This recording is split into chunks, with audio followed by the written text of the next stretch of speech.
दोस्तों, मेरा नाम है अमरनाथ यादव। कहानियां सुनाता हूँ। Why is some people more successful than others. कुछ ही लोग इस दुनिया में सफल क्यों होते हैं? Success is not an accident, even failure is not accident. सफलता मेरे हिसाब से आकस्मिक नहीं होती है, या असफलता आकस्मिक नहीं होती है। उसके पीछे का एक लंबा सफर होता है, और ऐसे ही एक लंबे सफर पे आज बात करने जा रहे हैं हम।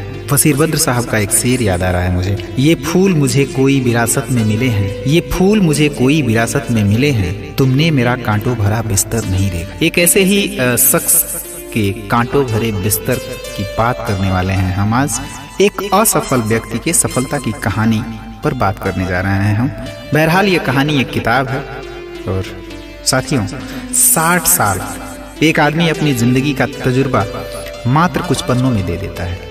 अफसोस हम पढ़ते नहीं हैं। एक अच्छी किताब आप पढ़ें तो आपके जिंदगी में 5 साल बढ़ जाते हैं, लेकिन फिर भी हम नहीं पढ़ पाते हैं। मंगेश डबराल ने अपनी एक किताब में लिखा है, किताबों ने कहा हमें पढ़ो ताकि तुम्हारे भीतर चीजों को बदलने की बेचैनी पैदा हो सके।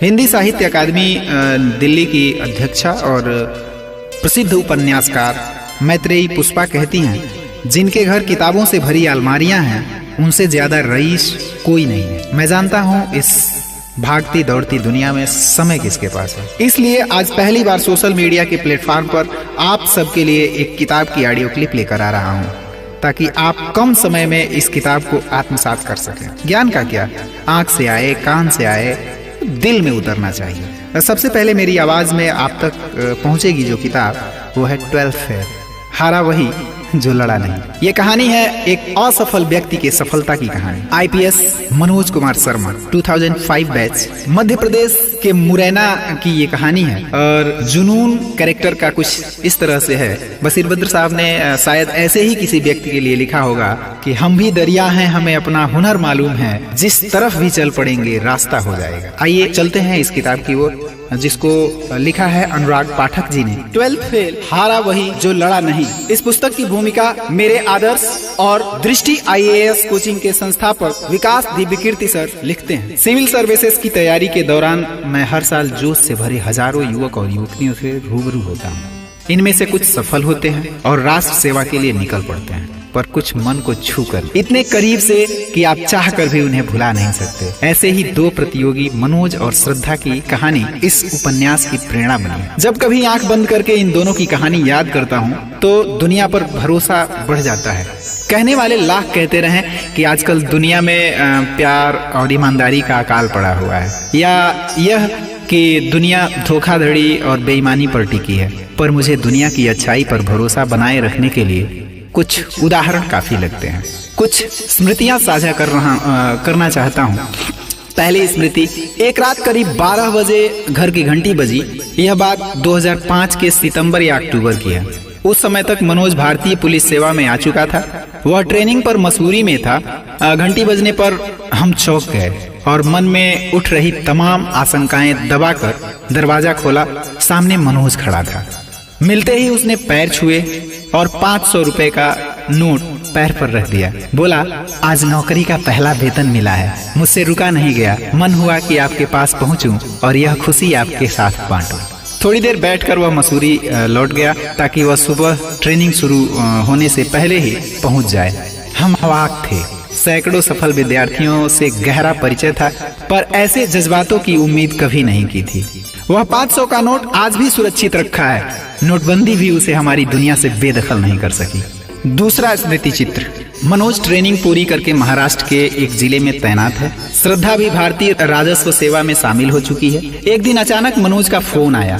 बोला, सर छोटी बहन की शादी है और पैसों की पूरी व्यवस्था नहीं हो पा रही है। क्या आप कुछ महीनों के लिए 50,000 रुपए उधार दे सकते हैं? मैं हर महीने 5-10 हजार करके लौटा दूंगा। मैं फिर अवाक था। पहली बार सुन रहा था कि आईपीएस पति और आईआरएस पत्नी मिलकर इतने से धन की व्यवस्था नहीं कर पा रहे हैं। मुझे लगता है कि हर युवक को इस उपन्यास से गुजरना चाहिए, सिर्फ इसलिए नहीं कि वे यूपीएससी की सफलता के गुर सीख सकें, या यह कह सकें कि स्कूल के दिनों में पढ़ाई के प्रति घोर लापरवाह रहने और फेल हो जाने के बावजूद कोई जुझारू व जिद्दी इंसान कैसे देश की सबसे शानदार नौकरी का सपना देख सकता है।